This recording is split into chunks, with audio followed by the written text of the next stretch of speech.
Hello everybody, welcome to Flag Football Nation. I'm Coach Adam, and today we're going to be going over part 3 of our air raid offense.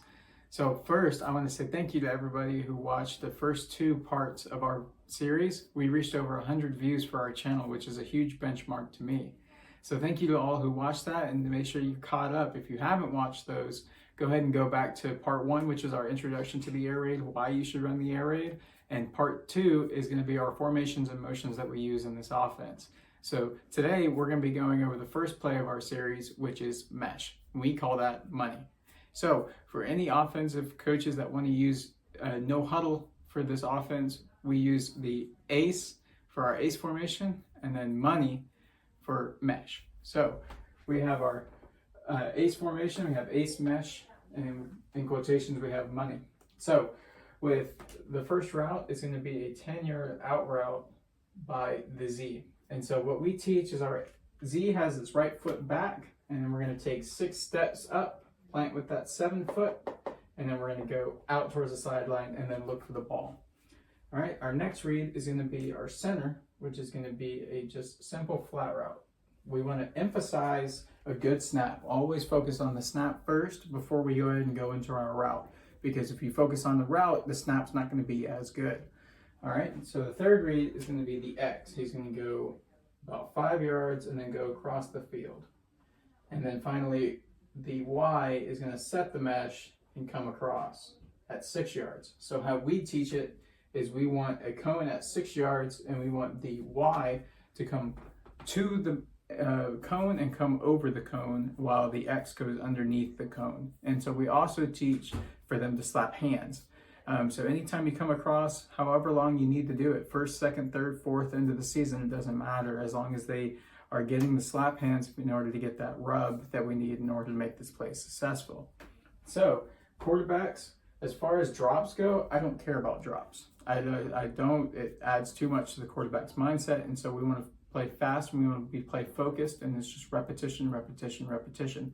So for coaches that want drops, we're just looking at a one-step drop, so that right foot is back, and then we're just looking to throw from there.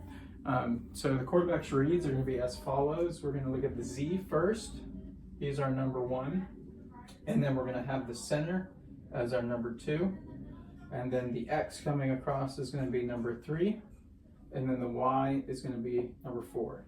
And so quarterback's looking to the X first, the center second, and then the X coming across is third. And what that does is that makes a triangle read that makes it easier on the quarterback's pure progression, and then he's able to come backside with his backside measure by the Y.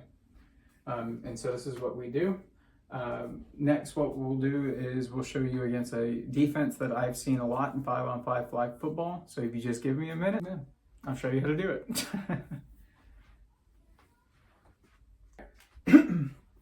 So the defense that we see most often is a 2-1-2 defense, and so that's usually a standard cover 2 defense that we see.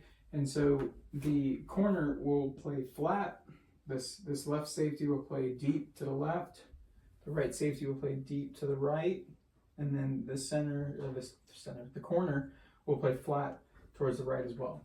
And so the wild card here is usually this linebacker. And so this linebacker will do one of 2 things. And so the linebacker will either come or he's going to play in the middle.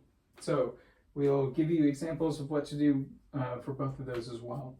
And so quarterback's read obviously is going to be this deep in route number 1. And so what this does with the combined with the center's flat is it puts this corner into a bind.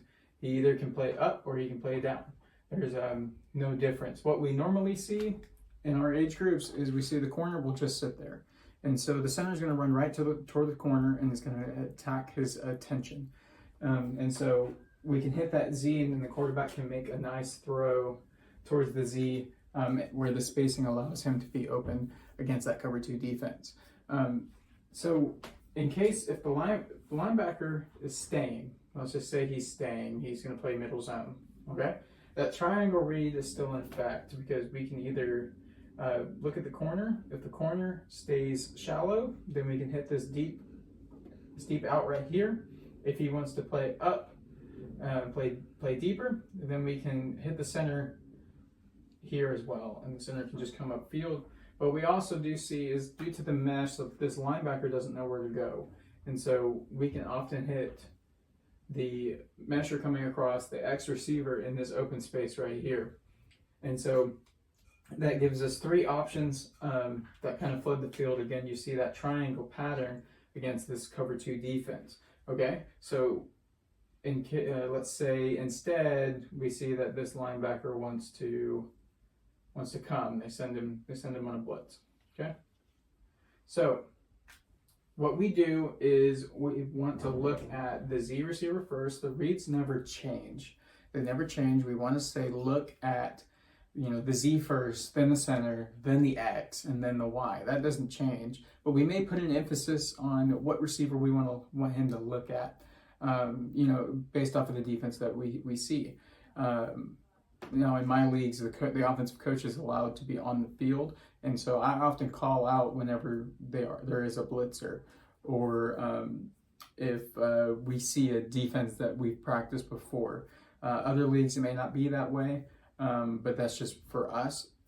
That's not the way, we want to instill those reads in him, and then before the play call, maybe emphasize, you know, look at X. Look at the center, look at the Z, look at the Y, it doesn't matter. Whatever you see that you like to take advantage of, try to communicate that with your quarterback.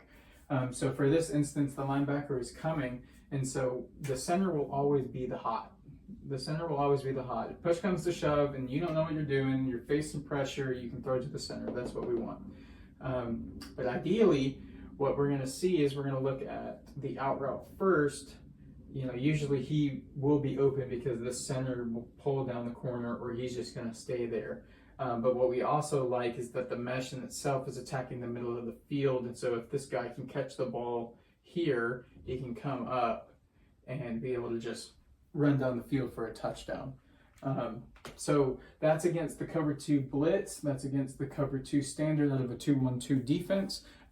So that is our mesh play. And that's the end of the third part. Like I said, I am Coach Adam. Thank you so much for watching.